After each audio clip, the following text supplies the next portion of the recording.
Bir mahallede yaşayan ki ehli mahalle hemsayi ilunun aslında namaz bilen işi yok, hicab bilen işi yok. Aslında oğlanların terbiyeti qavdel, bidirek fikirler, terbiyetler oğlanın şoňa geçirip durla.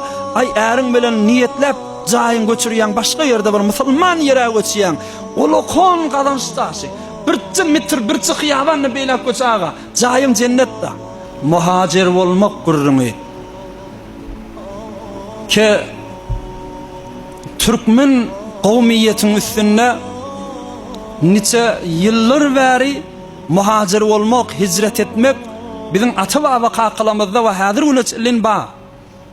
Gaýradan hicret edip gaýdypdyrlar. Muhacir bolup beýleki ýurtlara, hemin İrandan agadar ha gaýradan yani mal mülküni äp berip hicret edip gaýdan ata-baba kakylymyz geçipdir.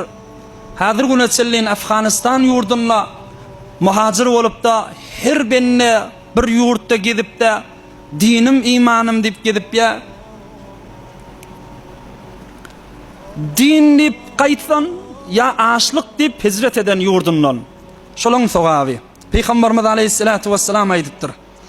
Men farra bidinihi min ardin ila ardin ve in kana shibran min al-ardi istawjabat lehu'l cennah. Elhamdülillah. Ve kana rafiq abihi İbrahim ve nebiyhi Muhammedin aleyhissalatu vesselam. Peygamberimiz aleyhissalatu vesselam aýdypdyr. Her zamanla herkes şu dinim kamil tutayın, iman yürüyüsün niptani, bir yurttan yeni bir yurda karşın hicret etse, velev ki birce karşıda gidasın niptir. Yani yakıncak yere de göçasın. Şu göçme diyerleri bir yerde muhacir olma, ayrı yurtta, gurbette, bir ösük, bir kezeki yerde gezmek, bir kaçıkın ağırda hatta, Peygamberimiz aýdypdyr, "Welew ki bir azıcık ýerde göçäsin" dipdir. "İstawjabat lehu'l cennah", cennet şol adama wajib boldy dipdir. Şol muhacirga, şu öz ýurdundan başga ýurtlarda panahende bolup da gurbet çykyp otyr, boşluk bolsam şolara cennet bilen dipdir. Bir cennet mi? Yok. Ve kana rafiq abihi İbrahim ve nebiyhi Muhammedin aleyhissalatu vesselam. Cennetin içinde atamız Hazreti İbrahim peygamberga ve mene Muhammed aleyhissalatu vesselam bilen bile rafiq boljaklar, yoldaş boljaklar dipdir. Näme dip? Çon atamız Hazreti İbrahim de muhacir, peygamberimiz Hazreti Muhammed aleyhissalam da muhacir da. Ne Mekke'den Medine'ye hicret etmedimler mi? Medine'de kesokarı yoktu. Feko fahmili yoktu. Kavmuk işi yoktu ki Peygamber zan Medine vardı, hicret etti. Ne ata taraftan ne dayda taraftan hiç tanıyanı yoktu, Medine'ye hicret etti.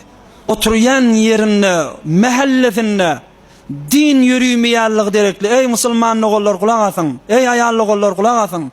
Şu bolyan yerimde din yürüymeye, fısk-ı fuzur yürüye dip şu mekanı evetsin, bir cık karşıda evede dağa, sana da şu boşluk baha.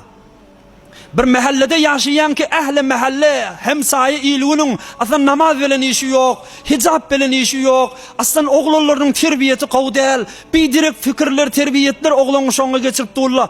Ay erin bilen niyetlep jaýyn göçürýän başga ýerde bir musulman ýere göçýän. Olu kon gadanştaşy. Bir metr bir xiýabanny beýlep göçäge. Jaýym jennetde.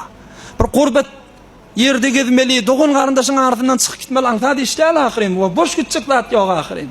Bir pasaşda bolýan tamam hemkarlyň, tamam işleşýärliň däni namaz bilen, täret bilen, asyn din bilen işleri ýok.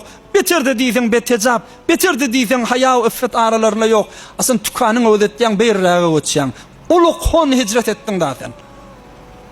Hicretin misali kändir ha. Günahlyňdan hicret edýän, bidirek boydoşluğundan saylanyan hicret daşıla. Bidirek yoldoşluğundan saylanyan hicret daşıla. O şu hicretlen hemmecigi kıyamet gün atamız Hazreti İbrahim ve Peygamberimiz Hazreti Muhammed aleyhissalatu vesselam şul buzurgvarlar bilen yoldoş olmalı için olaram muhacir olup geçipdirler.